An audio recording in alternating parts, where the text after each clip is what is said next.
Hello.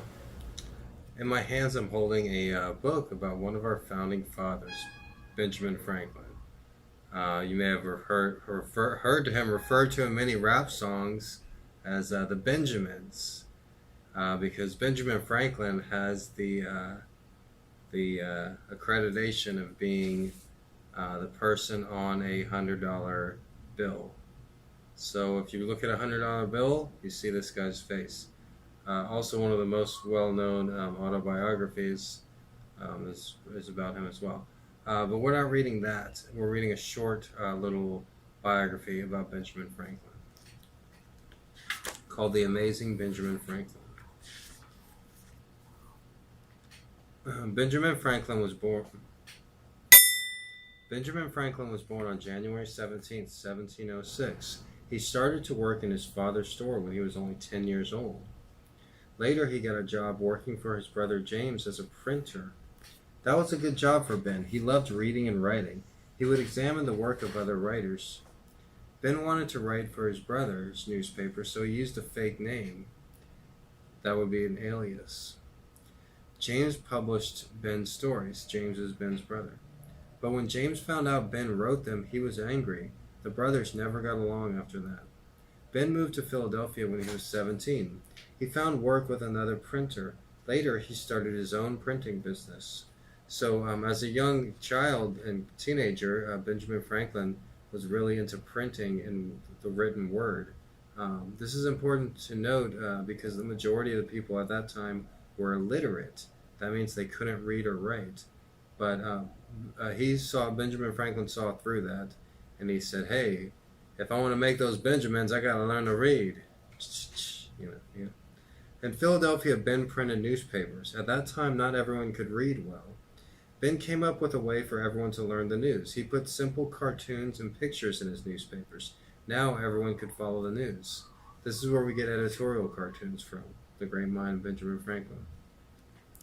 Ben believed in doing things for others. He helped form a group called the Junto, Junto.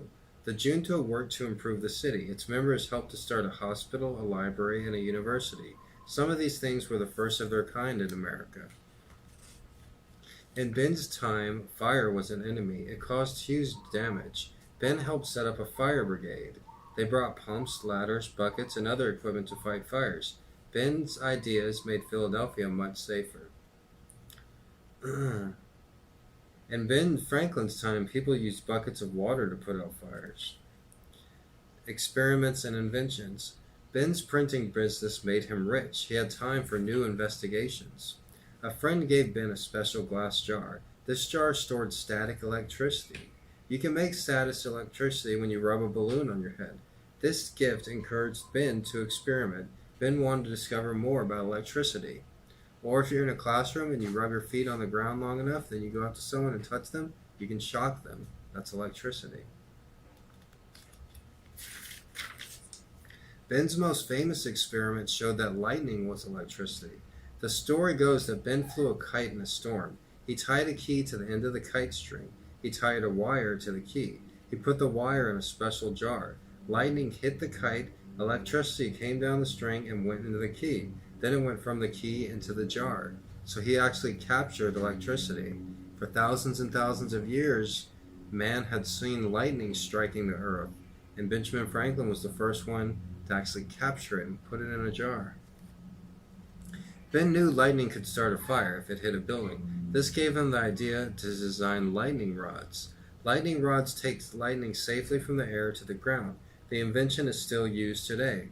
If you look on top of the Empire State Building in New York City, there's a huge lightning rod. And most big cities in America, they all have huge lightning rods. That was an idea invented by Benjamin Franklin, the man on the $100 bill. Chapter 3, A Life Helping Others. Ben Franklin never stopped thinking of ways to solve problems. As he got older, Ben needed glasses. He needed them to see things far away. He also needed them to see things up close. That means he had astigmatism. He had to keep changing his glasses. This was a problem. He looked for a solution.